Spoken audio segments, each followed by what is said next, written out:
on crime in cities where it's politically expedient. This is just another day.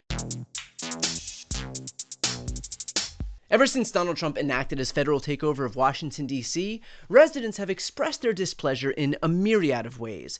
But there was one particular way that really stood out. One man is now accused of assaulting a federal officer by hitting him with a hoagie. My God, will the terror in our streets ever end?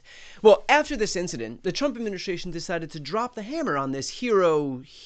He thought it was funny. Well, he doesn't think it's funny today because we charged him with a felony, assault on a police officer, and we're going to back the police to the hilt. So there, stick your Subway sandwich somewhere else. Turns out this guy did stick his Subway sandwich somewhere else, specifically up Jeanine Pirro's ass. Prosecutors in Washington, D.C. failed to secure a felony indictment from a grand jury against a man charged with assault for throwing a sandwich at a federal agent. A grand jury didn't consider Sean Dunn's viral act of protest against President Donald Trump's federal takeover of Washington worthy of felony assault charges. Wow, that's so odd. I really imagine an administration that disregards crime stats in order to flood the streets with federal agents and military personnel to not overplay their hands. By the way, on today of all days, it is worth pointing out that the level of tough talk from Republicans about a man who fired a sandwich out of his hand is stronger than anything we have ever heard about men who fire guns from their hands. But maybe if we're lucky, we'll get some meaningful sandwich control legislation out of all of this. That is, unless it's too soon to even have that conversation.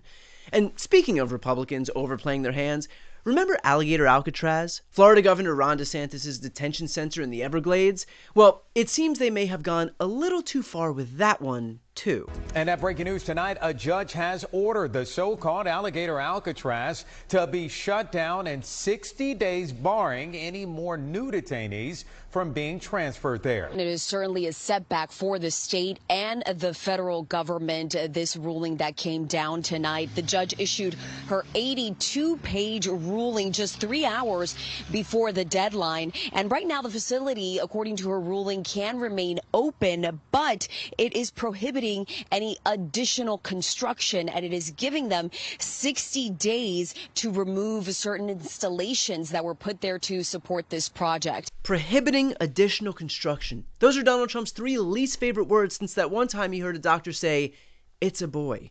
But this is a huge blow to the Trump administration. This detention facility was deemed incredibly necessary by Trump and DHS and was hailed as a key component in their effort to crack down on unauthorized immigrants in our country. I wonder what's going to happen. I mean, isn't that place packed with detainees right now? A top state official says the migrant detention center known as Alligator Alcatraz will likely be empty within a matter of days. This is according to an email obtained by ABC News and a message sent to a South Florida rabbi in regards to providing chaplaincy services at the facility. Florida Division of Emergency Management Executive Director Kevin Guthrie said, quote, "We are probably going to be down to 0 individuals within a few days." Well, I guess that explains the rooms available sign. You know, for a man whose entire campaign was based on the premise that he would help Americans, he's doing a terrific job of screwing us over. The construction of Alligator Alcatraz cost the state of Florida $450 million. But not to worry, that money was actually going to get reimbursed by FEMA with our tax dollars. And a FEMA spokesperson even said, under President Trump's leadership, we are working at turbo speed on cost-effective and innovative ways to deliver on the American people's mandate for mass deportations of criminal illegal aliens. But there's a slight problem with that whole claim of cost-effectiveness. Representative Maxwell Frost, an Orlando Democrat, wrote in a legal declaration this week that when he visited the detention center on August 20th, state emergency management workers told him it was holding approximately 300 detainees. So if we could just do a little bit of math here. Let's see. Carry the 1. All right, divide by autocratic tendencies, and it looks like the price tag to satisfy Stephen Miller's fever dream is costing Americans $1.5 million per detainee, which makes this place less a detention facility and more a Mr. Beast challenge. And not only does Trump's math not add up, it's brazenly partisan. When Maryland's Democratic Governor Wes Moore submitted a request for reimbursement to FEMA for flood damage in his state, which was a fraction of what Florida is asking for Alligator Alcatraz, his request was denied without explanation. And for some reason, I feel like that slightly undermines this statement from Trump's inauguration. My proudest legacy will be that of a peacemaker and unifier. That's what I want to be, a peacemaker and a unifier. Peacemaker and unifier. I haven't seen two less applicable terms since Lauren Boebert called herself prude and sober.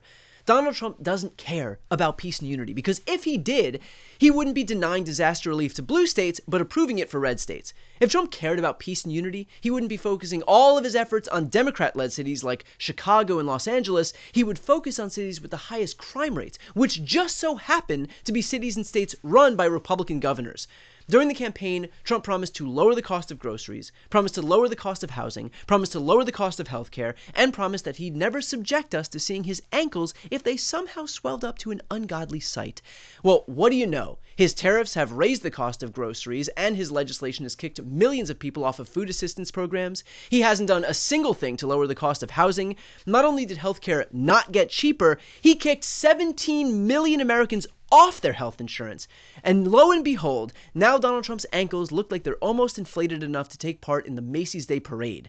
So instead of allocating federal dollars to provide relief to everyday Americans, which again was his promise, he's decided to allocate that money to putting more ICE agents on the streets and to reimbursing states that align with him politically. And the amount of money being poured into a facility like Alligator Alcatraz is no accident. It is being done because this administration needs to continually fuel the fight between white people and brown people. Those millions of dollars are being used in service of Trump's principal distraction, which is to make sure that Trump's white base stays good and scared of people of color, while they quietly hand themselves massive tax cuts behind the scenes.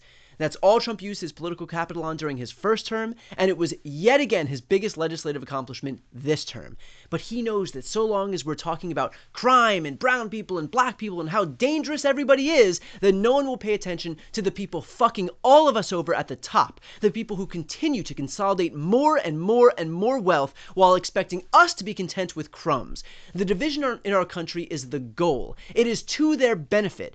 And the more xenophobic and racist and freaked out our nation is, the more Trump can claim that only he can fix it. I would have the right to do anything I want to do. I'm the president of the United States. If I think our country is in danger, and it is in danger in these cities, I can do it. Look, if there's one thing Trump understands, it's how to sell a terrible idea to people. He's already done it at least 3 times. Donald Trump's government is investing in the America he wants to see, a rich, white, Republican nation that hails him as their hero. And he knows that that investment is a hell of a lot more sellable to the American people when he gins up fake statistics on how bad crime is in blue states, when he cites dozens of fake examples of ever so grateful Americans showering ICE agents and National Guard troops with appreciation for cleaning up their war zone-esque town, and when he points to the red state detention facility whose only winning attribute is that it has alliteration in its name. But it's all a show to keep their grip on power and continue with their agenda of making sure the rich get richer while the rest of the country gets left behind. So they can bitch and moan all they want about one guy throwing a sandwich, but no one can compete with this administration when it comes to wasting bread. Before you go, if you enjoyed this content and you want to see more and support independent media, please subscribe to this channel. The subscribe button will be right here on the screen.